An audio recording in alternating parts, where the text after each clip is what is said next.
Hi, my name is Tony Di Domenico, and I'm a partner and co-chair of Fasken Competition Marketing and Foreign Investment Group. And I am joined here today by my partner, Andrew House, who is also a partner at Fasken and co-chair of Fasken's National Security Group. Hey, Andrew. Hey, Tony. So a brief word about Fasken and Andrew. Fasken is a leading Canadian law firm with offices across Canada. We practice all aspects of competition law, marketing, and consumer protection, as well as foreign investment and national security. Now, Andrew practices in the areas of foreign investment, government relations, and political law with a focus on national security. And Andrew is also the former chief of staff to two successive ministers of public safety and emergency preparedness for the federal government. So why don't I, Andrew, maybe just level set our discussion before we get started? So as you know, Canada has traditionally welcomed foreign direct investment, seeing it as an opportunity to create opportunities, stimulate economic development, and introduce new ideas and innovation to Canada. However, recently, the Government of Canada has also demonstrated an enhanced scrutiny of foreign investment in Canadian businesses, having particular regard to national security. We've seen ordered divestments of completed transactions, and more recently, we now have Bill C-34, which received royal assent. And as you know, the National Security Review on Instruments Modernization Act represents the most significant amendments we've had to our Investment Canada Act since the introduction of national security provisions in Canada back in 2009. So with that context in mind, let's go back to first principles for a moment. Talk to me about the concept of national security generally in Canada. It has no definition that I can see in our laws. So how could it impact our businesses and individuals so profoundly? So this really is the issue that we've grappled with in this country for so long. We do depend on foreign direct investment. It's vital. We have one of the largest geographies on Earth amongst countries, and we have a relatively modest population versus that geography. Our population is spread out, doing things like infrastructure construction, ensuring that people have the goods and services that they need, especially the critical goods and services. This is a really tough thing. Like, this is not it's not a closed system. Canada has to stand as a global citizen amongst nations, and it's a leading nation economically. A big part of that has been foreign direct investment. We could have a really vibrant debate about whether that's for good or for bad, but the reality is, it just is. Like, this is our reality. We have a incredibly vibrant trading relationship, chiefly with the United States of America, our close cousins across the 49th parallel, and with China, a country that we have a fair amount of tension with, and understandably so, given the differences in our political systems. I've cut out a bunch of other key trading partners, but those are the two heavyweights in terms of Canada's economic destiny. We can't practically extricate ourselves from those relationships. It doesn't really even make sense to try. The best we can do is to make sure, as we did in the 1980s, we thought through our economic destiny versus the United States. And now we're in the middle of a reckoning in and around ideas related to whether we can safely do business with China. And if the answer to that is yes, how do we do that? And we're not alone in that struggle. You have our close allies, chiefly the United States, Great Britain, Australia, and I don't want to leave out our friends in New Zealand, trying to figure out how we perpetuate a relationship with countries like China, with whom we don't share certain central key democratic values, while still safeguarding our economic security and outcomes, as well as our national security. And to answer the question you actually posed, we don't define national security, at least for investment purposes in this country. Most of our acts, if not all of our acts of parliament, will say in the definitional section, here are the key terms. Here's how you are to understand this act as you read it. These words mean the following things. Well, absent from something like the Investment Canada Act is a definition of two key words, national and security. You stick them together, what do you have? No one really knows with concrete certainty. So that's a rule of law problem. It's a really bad rule of law problem. There was a guy who wrote in the 1960s called Lon Fuller, a very famous law professor out of the United States. And he wrote on 8 ways to fail to make law. And you're going to forgive me. I don't want to get these wrong. I don't want to misquote someone as important as Lon Fuller. The first way to fail to make law is to produce no rules at all. Well, one could argue that the failure to define key terms means that you don't actually have a rule. National security means what the government needs it to mean on a particular day and hour. When you're representing private law clients, or you are one of those clients, that is a deathly problem. How do you know how to govern your conduct if you don't know what the words mean? I can tell you that when you're in government, the flexibility of having the ability to fill those words with particular meaning as and when needed offers you an incredible flexibility, and it's really important for safeguarding the national security of the country. So we have these values that are in significant tension. The first duty, which is to safeguard the safety and security of Canadians, including Canadian corporate citizens, versus that basic democratic value of rule of law and giving meaning to the words passed into law by our elected representatives.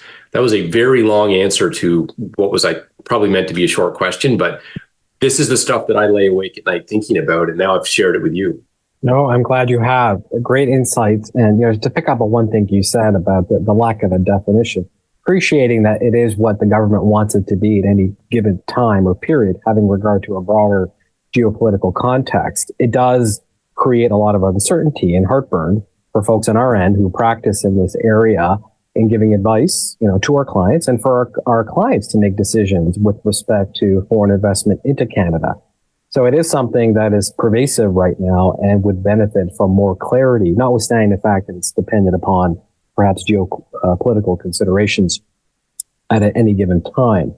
But you also mentioned our allies, and maybe it's good to segue there into what are Canada's close allies doing regarding investment control? Perhaps what lessons are there for Canada to perhaps learn from these trends or benefit from? So if you think back to the Trump era, and various people will have various views on whether that is a place to which they want to go in their mind, but it's important to look back and see where we were then versus where we are these relatively few short years later. In the Trump era, Canada was under all kinds of pressure on a national security policy front to do a variety of things, to catch up, to join that leading group of nations who are becoming very hawkish on national security. As you flash forward, Canada not only caught up, it went way out ahead on investment control. So by way of comparison, right now, you have the Americans who brought in legislation called FIRMA in the Trump era, and this was designed to strengthen their review of foreign investment. You had the UK, which brought in an act in 2020 designed to do the same thing. The Australians similarly have been, I think, grappling with their interaction on a trade basis with China for a long time, and they are much up close and personal because of their geography. Each of those countries got tough and then took a step back. The Australians have decided if an investment is below 10%, with certain exceptions, they're not going to touch it. They don't have the resources, the human resources to examine all of those transactions. The Americans, and this is really striking, have permitted, for instance, Chinese battery manufacturers to set up shop in Texas, of all places, that sort of heartland of America. That's where these activities are taking place. Those are establishments on U.S. soil. And the UK has been very transparent. They've said that their 2020 National Security Act went too far. It's not business friendly. It was harming their investment climate. And they actually did consultations asking the business community, including the legal community, how do we make this more friendly so that we continue to attract foreign investment? Canada, by contrast, beginning in 2022 with a trilogy of divestitures in the lithium space, leapt forward. No mercy, very, very rigid in its view of foreign investment. And we could, again, debate whether they made all, some, or none of the right moves on those particular transactions. But it's a little bit like, and I hate to say this, and I'm going to say it to you, it's just the two of us, right? It's a little bit like teaching a teenager to drive. You say, look, you're headed for the ditch. You need to correct. And rather than correcting to the middle of the road, the teenager drives into oncoming traffic, hopefully with no negative outcome. That's not how you drive a car, and it really isn't how you should be making policy. You don't want to overcorrect. So Canada was really far behind its allies. It corrected, then overcorrected. And now Canada has the most restrictive and hawkish view on foreign investment of any of our allies. And some may be listening to this and saying, well, good, finally, we are out front, we are leading. No, we're giving away the investment dollars we need, and we're failing to really capitalize on the very, very skilled security officials that we have in this country who are able to weigh and measure risk and reward. And they're able to administer a system of mitigation that might allow investments while monitoring their implementation in Canada, as the Americans are doing, as the Brits are doing, to render those investments safe. Now, the story doesn't end there, and I think we're probably going to have a further chat about legislative developments. But Canada has, for years, failed to catch up, and when it did, it went too far. And that's a problem for policymakers. It's a problem for the investment community, and it's a problem for Canadians because we still have to build that infrastructure, and we're not getting the FDI that we need.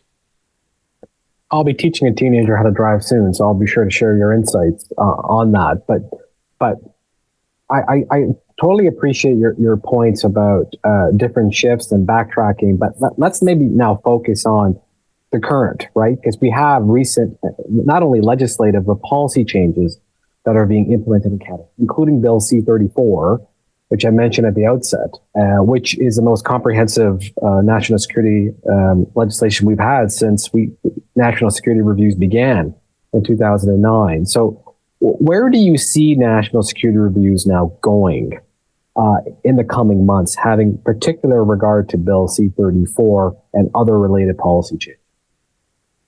So I actually think C-34 is a pretty good piece of legislation. It gives and it takes, and I think it does so in appropriate measure. When the bill was first tabled, several of us just across the foreign investment bar spent days poring over it, comparative analysis, trying to create our own bootleg versions of what the final state bill would actually look like. And as we went through this process, there were some pleasant surprises, some flexibility that's been long needed. One of the things the current Investment Canada Act does is it sends investments to the cabinet table not once but twice. And for anyone who's ever worked in Ottawa, going to cabinet is miserable. People who sit at the cabinet table will agree with that proposition. It's very taxing. The meetings are incredibly long. The volume of paper is crushing. The debates are confusing and sometimes unsatisfying. If you can avoid going to the cabinet table by having cabinet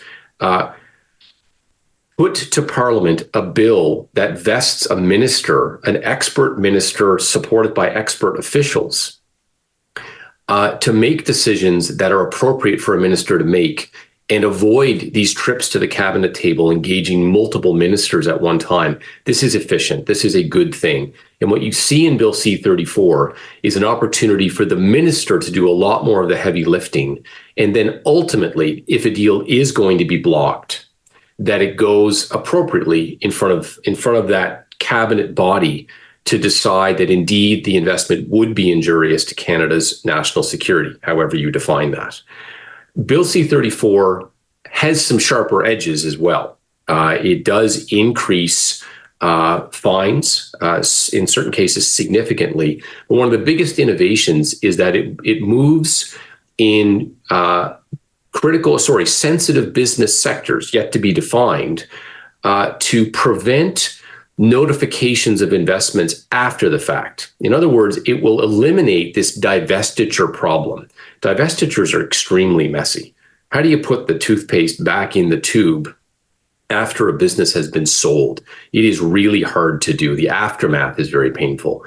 Bill C-34, the new Investment Canada Act, will avoid that by saying in certain sensitive business sectors, you need to tell us, the government, before you implement the investment, before the deal closes, so that we can weigh in. We may impose some interim conditions. And again, the minister will have the authority to impose or at least negotiate with the parties undertakings to make the deal safe. So the hope is that this additional power around undertakings will mean that there's less binary yes and no decisions and more room to negotiate through the lens of national security and the protection of critical infrastructure to get deals done, deals that will be rendered safe and still profitable. But I guess the devil's in the detail as well when you talk about sensitive sectors. I think our clients need to know that we can expect more pre-closing national security reviews with Bill C-34 than what we had before, just given the statutory regime being built around this. And this notion of the sensitive sectors, like what are these sectors going to be? They aren't defined yet, to my knowledge. And so there's a lot of speculation what they could be, but conceivably it could be broadly defined, which could impact perhaps clients who wouldn't expect to be dealing with national security reviews in the context of a transaction. So I said a few minutes ago, I lay awake at night worrying about the definition of national security and how it shifts, including overnight. You could wake up and there's a bad news story, and suddenly something you didn't think was sensitive is sensitive, according to the government's evolving definition of national security. By contrast, I'm not that worried about the definition of sensitive business sectors. They're going to come out in regulations. They will be printed in black and white. And we have a pretty good idea already of what they are. We know that they will include critical minerals. We know that they will very likely, almost certainly, include some of the sensitive technology areas that are already in the national security guidelines, things like aerospace technology and advanced sensing technology and quantum technology. So there's, I don't think, going to be any huge shock when those sensitive sectors are published. They will be published in advance so that people like you and I can look at them and have comment on them. But we're also told that there will be a lengthy consultation period with the business community. So government is taking its time, hopefully getting it right. And at the end of the day, because divestitures are so messy, nobody likes them, not the businesses, not the lawyers, and certainly not government. The new Investment Canada Act will avoid the need for divestiture orders in sensitive business sectors. That's a level of certainty that we need because markets thrive on certainty. And this respects what Fuller asked us to do, which is to produce rules that are understandable and do it in advance. It's all that we can ask, and government is in the process of delivering, and that is a good thing. Well, there's a lot to talk about, Andrew, but we don't have time, unfortunately. So let me just thank you very much for your very insightful comments. A lot of informative discussion here and a lot for our listeners to think about. To learn more about the subject, I invite you to visit our website at fasken.com or to reach out to Andrew or I with any specific questions you might have. Thank you.